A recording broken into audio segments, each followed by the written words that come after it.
Salam à vous, frères et sœurs dans la foi. Que la paix et la grâce de notre Seigneur Isaiah Congo sont avec vous. Et merci encore pour votre courage et votre foi. Merci encore pour la force que vous avez dans l'espérance qui est la vie éternelle. Parce qu'en réalité, la vie éternelle, c'est une force, une espérance pour ceux qui ont cru qu'ils auront la vie éternelle. Tu n'auras jamais la vie éternelle si tu ne crois pas que tu auras la vie éternelle. Et lorsque tu as cru que tu as la vie éternelle, tu marches dans la foi pour cette vie éternelle, parce que c'est une promesse. Une promesse qui se situe dans une marche. La marche est dans la foi, selon que tu as cru dans la parole du Seigneur Isaiah Congo, qui t'amène au salut de ton âme. Et selon le salut de ton âme, tu diriges tes pas vers tout ce qui plaît au Seigneur.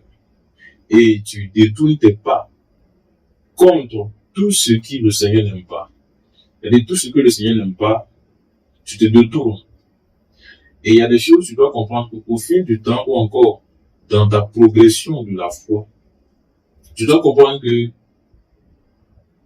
le Seigneur te demande de te laisser et de t'abandonner à lui afin que lui puisse te façonner. Et à un moment, nous sommes dans la foi avec souvent nos idées. Mais à un moment, quand nous venons, nous commençons à comprendre que nos pensées ne sont pas les pensées de Yah. Ce que nous avons voulu hier, quand nous sommes dans le monde, connaissant pas le Seigneur Isaiah, le Seigneur du Tout-Puissant, nous vivions, nous marchions par nos propres idées, qui nous conduisaient dans des péchés terribles, hein, dans des comportements vraiment bizarres, souvent même qui vont vers des comportements de la sorcellerie. Mais quand nous sommes venus dans le Seigneur Isaiah, il a ouvert nos yeux pour que nous puissions comprendre que, en fait, nous étions des esclaves. Nous étions en captivité. Nous étions des personnes pas libres, mais pensant que nous sommes libres. Nos pensées nous trompent dans une liberté de péché. Nous sommes libres dans le péché, voulant faire ce que nous voulons.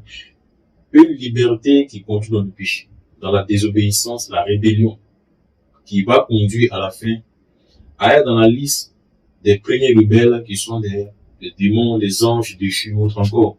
Mais vous avez été rachetés, afin que vous ne viviez pas comme autrefois cette vie païenne, cette vie qui n'a pas d'orientation spirituelle et éternelle. Mais vous êtes maintenant orientés par le Seigneur Isaiah à comprendre que vous avez une destinée qui est la vie éternelle, mais qui se prépare dès maintenant, selon la force que vous obtenez dans l'exercice de la foi. Vous vous entraînez à être fort dans la foi. On ne vient pas dans la foi pour être faible. On vient dans la foi pour être fort. Être fort à quoi, je veux dire? Être fort dans l'obéissance.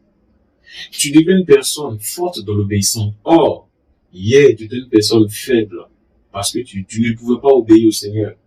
Parce que Satan te tenait dans des péchés, dans des vices, avec des amis ou autre encore, tu ne pouvais pas obéir au Seigneur. Bien sûr. Satan t'avait éduqué à travers certaines choses de ta vie jusqu'à aujourd'hui. Et donc, tu étais en captivité. Selon qu'il lui-même dit, quand nous lisons les Écritures,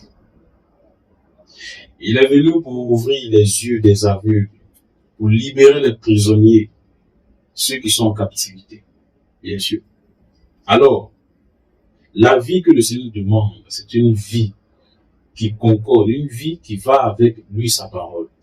Pas une vie qui va avec nos pensées, là, mais une vie qui va avec sa parole. C'est-à-dire, quand on regarde la parole, on regarde ta vie, tu marches pour la vie éternelle. Tu ne marches pas pour quelque chose, hein, tu marches pour un intérêt vraiment sérieux. Tu ne marches pas comme quelqu'un qui veut aller en même temps à gauche, qui veut aller en même temps à droite. Non, tu as un but précis. Et la précision du but fait qu'il y a des choses, tu ne joues pas avec. La précision du but fait qu'il y a des choses, tu ne peux même pas que des personnes t'empêchent. Non.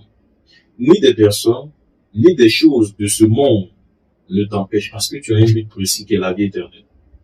Nous devons savoir que le Seigneur va appeler chaque humain sur la terre en jugement. Bien sûr. Même le diable sera appelé en jugement. Bien sûr. Tout le monde, les sorciers, les chrétiens, les pasteurs, tous les anges seront appelés en jugement, bien sûr. Mais heureux est celui qui sera trouvé dans la parole, qui sera sauvé, dit les Écritures.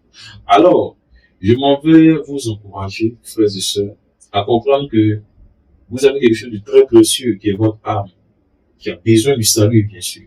Et on n'est pas sauvé seulement parce que nous partons à l'église. Non, l'église n'a jamais sauvé quelqu'un. Vous savez, la porte du ciel, il y a des gardiens, bien sûr. Si vous connaissez les gardiens, comme j'en connais, lorsque tu veux rentrer dans la porte du ciel, on ne te demande pas tu viens de quelle église. On ne te demande pas quel était ton pasteur. On ne te demande pas tu as donné quoi à l'église. Non, on te demande est-ce que tu as suivi l'enseignement du Seigneur. Est-ce que tu as suivi l'enseignement du Seigneur? Parce qu'en réalité, aussi, je prends l'exemple, les athées par exemple. Ne pas croire en quelque chose, c'est suivre aussi un enseignement. C'est suivre l'enseignement de ne pas croire. Donc, quand tu dis que tu es un frère et une sœur dans la foi, tu vois un peu, il faut que ta vie résulte de ce que tu dis. Tu ne feras pas les choses d'après ta bouche, mais tu feras les choses d'après le comportement que tu manifestes devant le Seigneur Tout-Puissant. Parce qu'il y a un seul but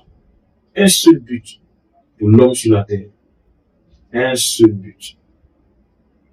C'est d'être sauvé. Parce qu'en réalité, un seul but pour deux chemins. Tu auras marché pour quoi? Pour le ciel, c'est ce que nous souhaitons tous. Ou encore, tu auras échoué pour l'enfer. Ce que les démons espèrent pour toi. Mais si nous sommes en train de vous exhorter, si nous sommes en train de vous montrer un chemin, c'est pour vous permettre d'avoir cette espérance. Cette espérance qui ne s'obtient pas dans de grandes études théologiques, dans de grandes études de pasteur. Ça s'obtient par l'humilité de ce que tu reconnais que tu es pécheur devant un esprit puissant qui est le Seigneur Isaïa Congo. Ceux qui reçoivent l'esprit, ce ne sont pas des personnes qui vont à l'école de théologie ou autre encore. Oui, ce sont des personnes qui se sentent petits devant le Seigneur. Et tellement tu sais que le Seigneur est grand que toi et tu te fais petit devant le Seigneur, que tu te repens. Le Seigneur a pitié de toi pour te donner le salut. Il va venir t'enseigner. Il sait que toi, tu es humble. Parce qu'en réalité, c'est l'humilité. L'humilité précède la gloire. L'orgueil précède la chute. Ceux qui sont humbles comprennent le royaume des cieux. Ceux qui sont orgueilleux ne peuvent pas comprendre le royaume des cieux. Ils ne peuvent même pas rentrer dans le royaume des cieux. Et ça n'a jamais existé. Et ce qui se passe, c'est que beaucoup de chrétiens, de pasteurs sont dans l'orgueil. Et ça fait qu'ils ne peuvent pas rentrer, bloqués à la porte par les gardiens de la porte. Bien sûr. Il a dit, je suis le chemin, la vérité et la vie. Personne ne peut rentrer au ciel, aller au Père, s'il ne passe par le chemin de la vérité. Il est important que vous dressez vos oreilles à la vérité. La vérité, parfois, est ce qu'on n'attend pas d'entendre, en fait. Souvent, elle peut être dure, difficile, mais c'est la vérité. C'est la porte. Si on ne dit pas la vérité, tu vas jamais rentrer au ciel. Bien sûr. Et la vérité, elle est unique. C'est ce que nous disons. C'est ce qui n'arrange pas tout le monde, mais c'est ce qui arrange ceux qui veulent être sauvés. Bien sûr. Je t'encourage à être parmi ceux qui veulent être sauvés. On ne cherche pas ce qui nous arrange. On cherche ce qui arrange. Ou encore ce qui arrange les affaires du Seigneur, bien sûr. Arrange le royaume des cieux. Ce que le royaume des cieux a établi pour toi, pour ta famille, pour tes enfants et autres encore, c'est la vérité. La vérité est la plus puissante. Il vous dit, c'est la croix. Là où le Seigneur va te dire, depuis que tu vis, jusqu'à peut-être tu as rencontré le Seigneur, va te dire, mon fils ou ma fille, depuis que tu vis et tu regardais depuis les cieux, il y avait des choses que je n'aimais pas chez toi. Voilà le Seigneur maintenant en train de te montrer des choses qu'il n'aimait pas chez toi. Je n'aime pas ces choses chez toi. Ce qui faisait que tu étais loin de moi, mon fils, ma fille. Mais voilà ce que j'aime. Ainsi, nous venons pour obéir au Seigneur. Et abandonner notre vie passée pour passer à une vie nouvelle, avec des instructions nouvelles qui vont nous conduire à devenir des enfants obéissants pour la vie éternelle. On doit comprendre, hein? Tous ceux qui sont sur la terre sont des enfants adoptifs. Ce qui veut dire quoi? En réalité, il n'est pas forcé de nous sauver, de sauver les humains, il n'est pas forcé. Bien sûr. Donc, c'est comme des enfants qu'il a trouvés dans la rue, qui viennent les sauver. Donc, souvent, ces enfants, il y a plein de personnes, ces enfants, qui ont des idées tordues. D'autres disent qu'ils seront sauvés par la grâce, peu importe ce qu'ils vont faire. Ils vont faire des bêtises et rentrer dans le ciel. Parce que, on est venu les appeler. Non, il y a beaucoup d'appelés, hein, mais les élus sont des humbles qui suivent l'enseignement de la vérité, l'enseignement qui est établi dans la parole, dans l'évangile. Les heureux ceux qui comprennent ces choses. Parce qu'en fait, il reste peu de temps. Ce peu de temps ne vaut même pas une heure. On n'a pas une heure. Il y a plein de choses qui sont en attente. Et quand ce temps sera écoulé, bon, quand j'ai dit une heure, c'est une heure selon le Seigneur. On n'a plus de jours, on n'a que on a des minutes. Des minutes qui peuvent se transformer à, 60 minutes. Et qui va se découler aussi vite, bien sûr. Donc, comprenez ces choses que le salut est très important. Et donc, je vous encourage, frères et sœurs, à comprendre le but de votre vie. Bien sûr. Parfois, nous traversons des moments difficiles, c'est vrai. Ça fait partie de la vie. Et les moments difficiles font partie de la vie. Mais pendant ces moments difficiles, là, tu mets en exercice tes valeurs, tes sens, que tu as été bien éduqué, que tu ne peux pas abandonner la foi, jamais. Parce que tu sais que tu as une éducation spirituelle très avancée qui est le salut, ou encore pour le salut pour ton âme. Ces moments difficiles vont arriver, mais on a un appui ferme qui est la parole, qui nous encourage, qui nous donne ce qu'il faut, la consolation. On ne va pas à gauche, on ne va pas à droite. On va droit au but, qui est le salut, malgré les difficultés. Les difficultés font partie du salut, bien sûr.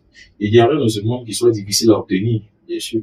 Les personnes vendent leurs âmes, c'est aussi une difficulté. Est-ce que vous savez ce qu'elles vivent dans ce choix qu'ils ont fait? Et donc, quand tu choisis le Seigneur, tu dois comprendre que parfois, il y a des choses qui vont te manquer, c'est sûr, hein, mais te manquant, le Seigneur voit ce que tu deviens lorsque tu manques des choses. Ta patience est là, est mise en épreuve. Ta patience, ton analyse est observée par le ciel. Il faut que tu comprennes que toutes ces choses sont observées.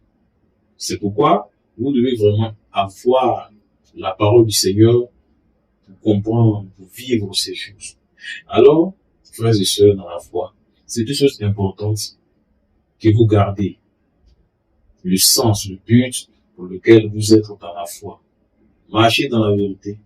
Recherchez la vérité. Vivez par les Écritures que vous lisez dans les évangiles. Lisez beaucoup les Écritures. Lisez beaucoup les Écritures. Un enfant qui est devenu obéissant, cherche à comprendre ce que son maître veut pour lui obéir. Oui. Mais ceux qui n'ont pas encore compris, que encore le fruit interdit dans leur esprit, qui est une rébellion, qui dit beaucoup de choses, ne peuvent pas obéir au Seigneur, mais tu es différent, en fait. Ouais. La différence, c'est l'obéissance. Et puisque tu es différent, tu n'agis pas comme les autres. Parce qu'en effet, la terre témoigne. Quand vous voyez tous les enterrements qu'il y a sur la terre témoigne. La terre connaît les rebelles, la terre connaît les obéissants. Bien sûr. La terre parle. La terre dit au Seigneur qui rentre dans la terre. Bien sûr. Et donc, nous devons comprendre que le Seigneur, il vous connaît. C'est à vous de le connaître.